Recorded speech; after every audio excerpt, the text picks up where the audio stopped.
Hello बच्चों, let's read this question. The question says that which of the following reaction will give Saytzeff product as the major product. अब यहाँ पर बच्चों चार reaction given है. इन चारों रिएक्शन में से हमें ये बताना है कि कहाँ पर Saytzeff as a major product बनेगा. तो सबसे पहले हम लोग समझेंगे की कॉन्सेप्ट. की कॉन्सेप्ट होगा सेट जैप रूल. अब समझेंगे सेट रूल होता क्या है. बेसिकली मोर सब्स्टिट्यूटेड एल्कीन जो होता है वो मेजर प्रोडक्ट होता है सेट जैप के अकॉर्डिंग.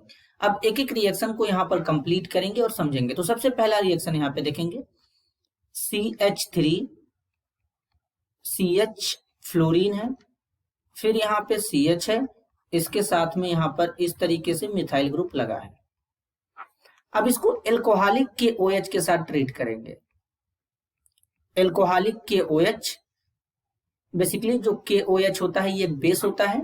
तो ये क्या करेगा, सबसे पहले यहाँ पर बेस है तो ये इस हाइड्रोजन को एब्स्ट्रैक्ट कर लेगा. अब हाइड्रोजन यहाँ से एब्स्ट्रैक्ट इसलिए करेगा क्योंकि यहाँ वाला हाइड्रोजन है, जब हटाएंगे इसको तो यहाँ पर जो कार्बन आएगा उसके ऊपर पॉजिटिव चार्ज होगा तो कार्बोकेटायन बनेगा.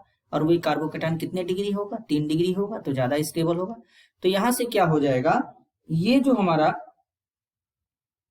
H है वो रिमूव हो जाएगा इस तरीके से.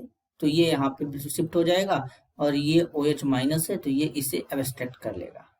तो यहाँ से इस तरीके से बनेगा CH3 CH, यहाँ पे फ्लोरीन रहेगा एज इट इज, फिर यहाँ पे CH3 इस तरीके से.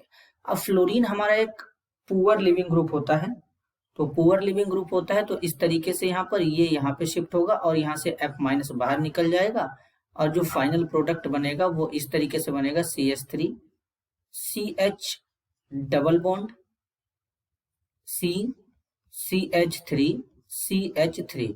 अब यहाँ पर ये जो एल्कीन बना है, ये एल्कीन सब्स्टिट्यूटेड है. यहाँ पर देखेंगे तो बेसिकली 2 मिथाइल ग्रुप है, यहाँ पर 1 मिथाइल ग्रुप है. तो इसके पास अगर हम गिवन करें अल्फा हाइड्रोजन 3 3 6 3 9 होंगे तो ये एल्कीन ज्यादा स्टेबल होगा. तो ये हमारा सेट जैप प्रोडक्ट होगा, क्योंकि यहाँ पर एल्कीन सब्स्टिट्यूटेड बना है. और दूसरा बात, ये जो रिएक्शन है इस रिएक्शन को हम लोग कहते हैं E1CB रिएक्शन. E1CB का मतलब होता है, 1 का मतलब होता है यूनिमोलिकुलर और ECB का मतलब हो जाएगा एलिमिनेशन बाय कंजुगेट बेस के थ्रू यहाँ पे एलिमिनेशन होगा. अब यहाँ पे दूसरे रिएक्शन को देखेंगे. दूसरे रिएक्शन में क्या होता है, यहाँ पे CH3 है, अगेन CH2 है, CH3 Br, और यहाँ पर जो बेस यूज किया गया है वो टर्शियरी ब्यूटॉक्साइड यूज किया गया है. इसी को बोलते हैं पोटेशियम टर्शियरी ब्यूटॉक्साइड. तो अब ये यहाँ पे यूज किया गया, यहाँ पे पोटेशियम है कि पॉजिटिव के फॉर्म में. अब ये जो बेस होता है ये बल्कि बेस होता है, तो बल्कि बेस है तो ये यहीं से हाइड्रोजन को रिमूव करा लेगा, यहाँ से ब्रोमीन बेसिकली रिमूव हो जाएगा. तो यहाँ पर जो एल्कीन बनेगा वो मोर सब्स्टिट्यूटेड एल्कीन नहीं रहेगा. यहाँ पर जो एल्कीन बनेगा वो मोर सब्स्टिट्यूटेड एल्कीन नहीं बन पाएगा. तो ये जब मोर सब्स्टिट्यूटेड एल्कीन नहीं बनेगा तो ये हाफ मान प्रोडक्ट में चला जाएगा. तो ये जो प्रोडक्ट यहाँ पे बना है ये हाफ मान प्रोडक्ट है, सेट जैप एल्कीन नहीं है. अब यहाँ पे तीसरे वाले को चेक करेंगे. जो तीसरा रिएक्शन यहाँ पे गिवन है बच्चों, तो सबसे पहले यहाँ पे इसको इस तरीके से लिखेंगे CH3 CH2 CH CH3 S positive और यहाँ पर CH3 का ट्वाइस. अब ये जो S के ऊपर पॉजिटिव CH3 का ट्वाइस है ये भी हमारा क्या है, पुअर लिविंग ग्रुप है, बैड लिविंग ग्रुप है.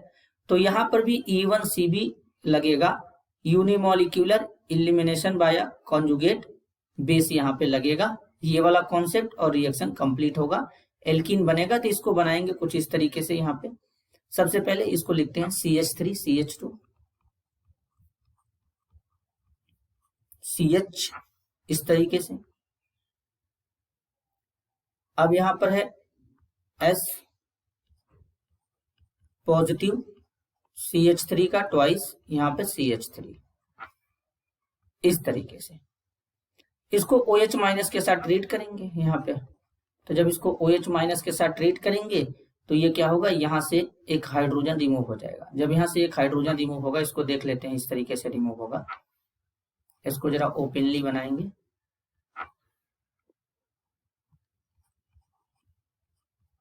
इस तरीके से।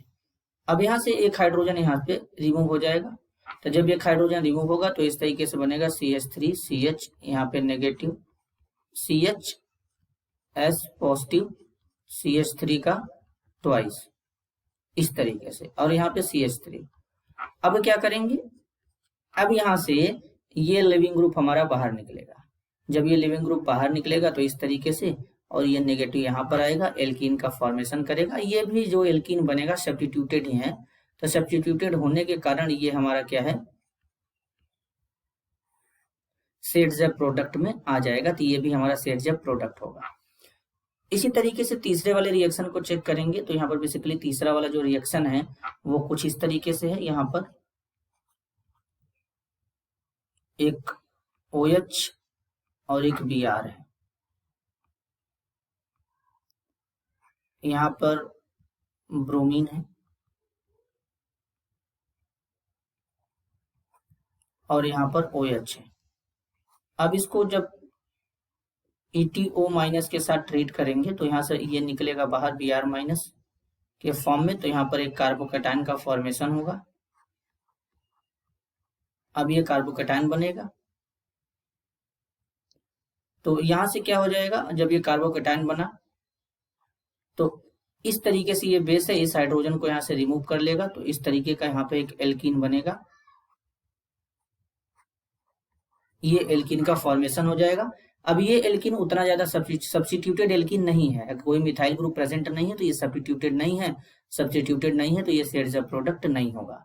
तो इस क्वेश्चन के लिए जो जहां पे सेट-ज़ेप प्रोडक्ट बना है वो यहाँ पर है ऑप्शन ए और ऑप्शन सी, यहाँ पर सेट-ज़ेप प्रोडक्ट देंगे। तो इस क्वेश्चन के लिए जो करेक्ट आंसर होगा वो होगा ऑप्शन ए और C. This is your answer. I hope you understood it well. All the best.